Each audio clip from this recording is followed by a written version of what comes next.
We're now joined by head coach Rocky Carter and Zach Powell of Osbourn High School. Guys, thank you so much for joining us today. And Coach Carter, we got to start off, doing some research on you. It's a great story, an unconventional coach. Get your GED, graduate college in your 40s. You work your way up through AAU, and then you coach for some greats like Gary Hall and Brian Metris. How did all that prepare you for the job you're currently doing? It's where I was. I was at two opposite ends of the spectrum. I would be remiss if I didn't mention Marsha Richardson at Wakefield. She's the one that gave me my chance to coach at the high school level. And she was probably the greatest influence for me to become a teacher. And that's what I wanted to do. Then I went from Herndon, which was a mix of schools, good mix, and then went to Lake Braddock, which is predominantly a middle-class school. So I had the best of all worlds. And so when I got my opportunity at Osbourn, I think I was prepared. What I wasn't prepared for was the previous regime after Mike Dufresne, but the kids were the big difference. And my athletic director, our degree, was phenomenal. Well, obviously some good things have happened. And of course, Zach, got to ask you, what's it like playing for a guy like Coach Carter? It's really fun.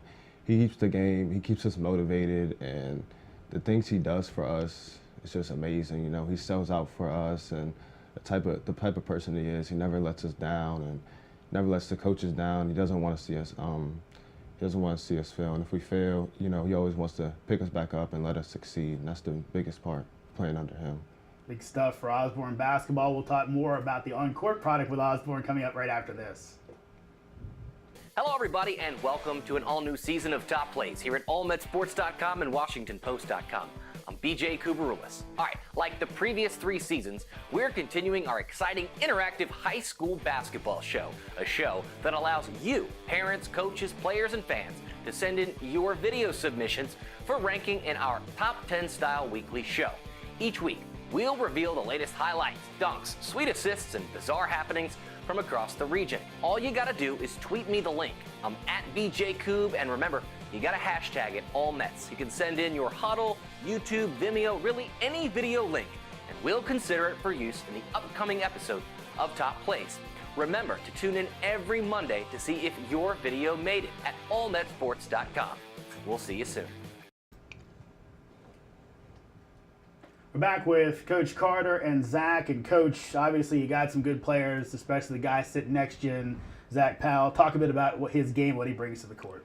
He brings a sniper attitude. He doesn't care on the court. And what I mean by that is he's willing to fail. I use that term a lot because if he's 0 for 4, 0 for 5, he knows he has the green light depending on the time and score situation. And I think that's a comfortability issue I have with him and vice versa. For example, I think he missed his first 3 or 4 shots against Herndon, but then he ends up scoring 11 points in the 4th quarter to help us take that good lead and coming up on top. That's the biggest thing he has. He's gotten so much better with his ball handling skills. I feel very comfortable on his hands. Absolutely. Zach, on your end of things, obviously a guy, an upperclassman, a guy they're relying on. What'd you work on over the summer to make yourself a better player?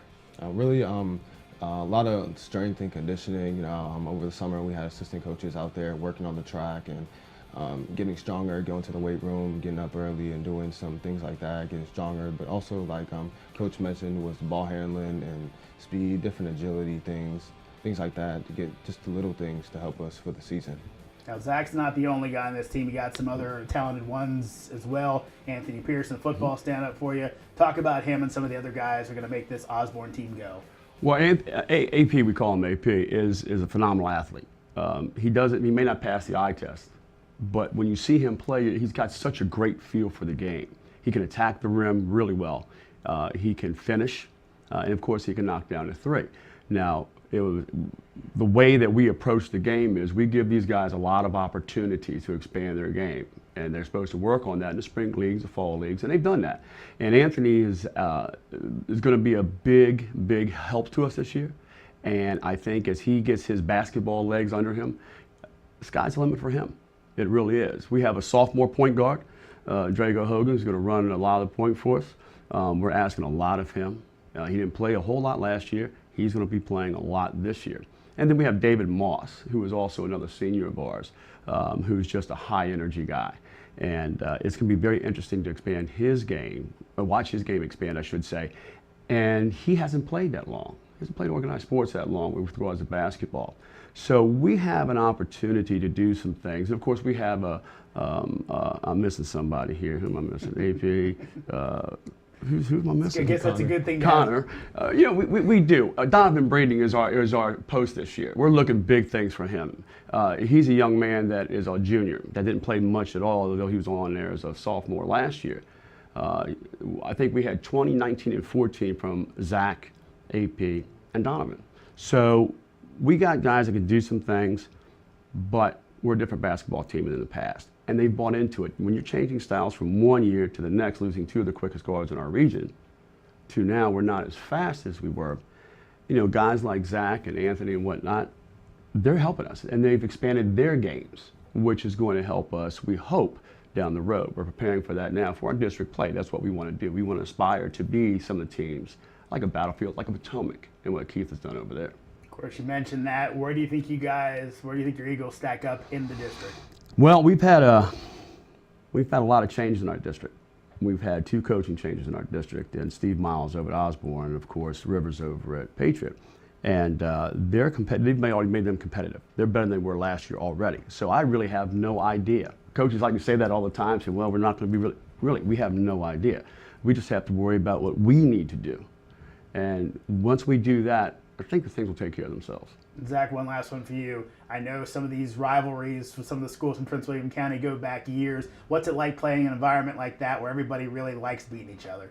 It's just special, because, playing for 4 years and now being a senior, it's a big thing because when you play with those kids, they're neighborhood kids, so we know them all, and you play against your friends and you want to beat them, and you have your friends in the stands, and playing with them, it's pretty special, and being able to do big things, it's pretty special. It's a fun thing to do, go out there and play. Always fun to beat up on those rivals. Well, guys, thank you so much for joining us today. If you want to stay up to date on high school basketball in the DMV, you can do it by checking out the Prep Zone every week at DMVSTREAM.COM.